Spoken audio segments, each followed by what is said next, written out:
नमस्कार, मी स्मिता साबे तुम्हा सर्वांचं मनापासून खूप खूप स्वागत करते। माझ्या लॉनमधील निरगुडीच्या झाडावर सुगरण पक्ष्याने खोपा केलेला आहे आणि हा व्हिडिओ मी तुमच्यासोबत शेअर करत आहे। आता दिसतोय इथे माझ्या पाठीमागे वरती निरगुडीच्या झाडावर सुंदर आकाश दिव्यांसारखा खोपा या सुगरण पक्ष्याने तयार केलेला आहे। हा खोपा आहे हा निरगुडीच्या झाडावर केलेला आहे आणि उंच केलेला आहे। मागच्या वर्षी जो खोपा केलेला होता तो अगदी खालच्या फांदीवर केलेला होता। मी सुरुवातीला जो फोटो टाकलेला आहे तो मागच्या वर्षी केलेला खोपा होता। ती फांदी पावसाळ्यात खूप वाढली होती आणि खाली आलेली होती, ती मी कट केली। त्यानंतर जेव्हा झाड वाढले त्यानंतर ह्या पावसाळ्यात या प्रकारे आता खोपा केलेला आहे। बहिणाबाईंनी या सुगरण पक्ष्यावर खूप सुंदर अशी कविता केलेली आहे आणि ती आपल्या सगळ्यांना माहितीच आहे। ती अशी आहे, अरे खोप्यामधी खोपा सुगरणीचा चांगला, जसा पिलामध्ये तिनं जीव झाडाले टांगला।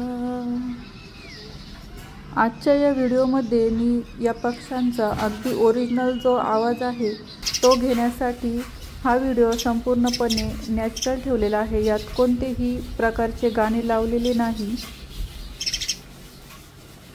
या पक्ष्यांचा जो किलबिलाट आहे तो आपल्या सगळ्यांपर्यंत पोहोचावा या दृष्टीने मी हा व्हिडिओ असा बनवलेला आहे।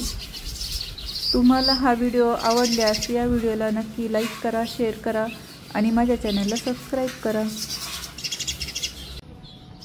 हा खोपा जेव्हा अर्धा बांधून झाला होता त्यावेळेस मी हा व्हिडिओ घेतलेला आहे आणि खालून आपल्याला दिसतंय पूर्ण वरती मोकळा आहे आणि 2 होल्स केलेले आहेत।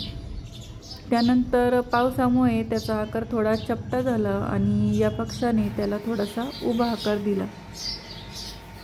पोटाच्या बाजूला पिवळसर कलरचा, त्याचप्रमाणे पाठीच्या बाजूला चिमणीसारखा असणारा हा सुगरण पक्षी अतिशय सुंदर दिसतो।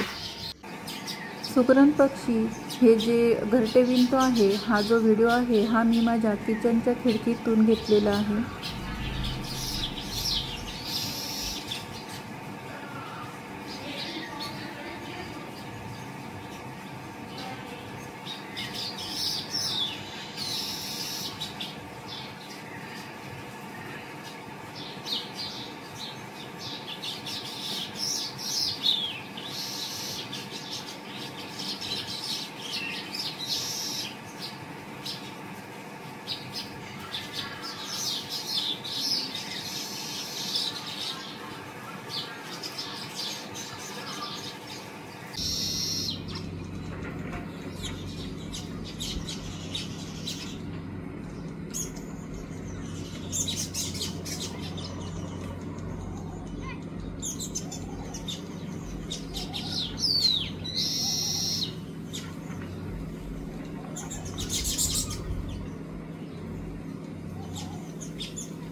या सुगरण पक्ष्याने जसे आमच्या निरगुडीच्या झाडावर खोपा बनवला त्याचप्रमाणे कॉलनीत देखील अनेक ठिकाणी बनवला।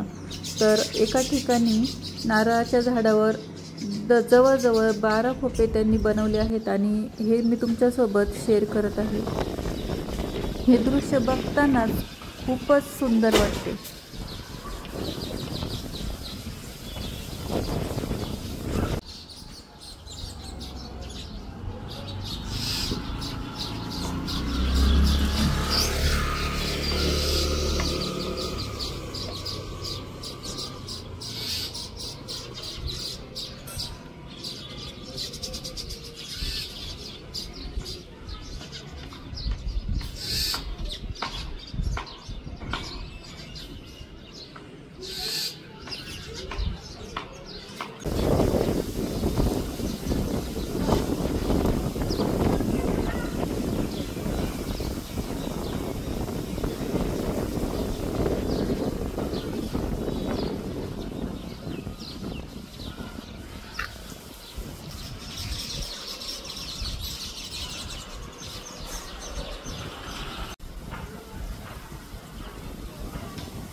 याच खोप्यांसारखे अजूनही खोपे आमच्या निकुंभ काकू यांच्या घरी देखील केलेले आहे आणि हा खोपा अगदी खालच्या फांदीवर केलेला आहे। बघा किती छान आणि सुंदर दिसतो आहे।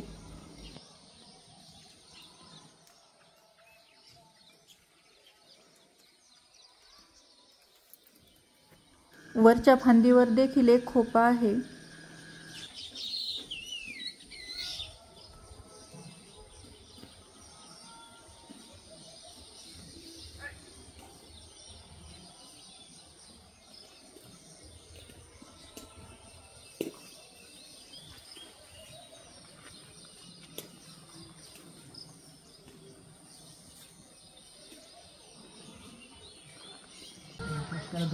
हां, तुमचं कसं खालून केलंय तर माझं वरून केलंय। पुढून 2 3 तिथं बसली। किती छान वाटते।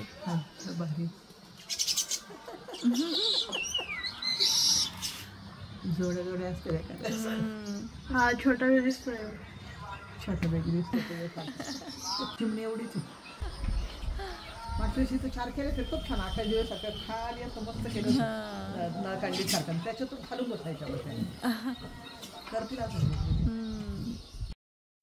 तुम्हाला हा व्हिडिओ कसा वाटला ते कमेंट करून मला नक्की सांगा आणि ह्या व्हिडिओला नक्की लाईक करा, शेअर करा आणि माझ्या चॅनलला सबस्क्राईब करा। तर पुन्हा भेटूया अशाच नवनवीन व्हिडिओसोबत।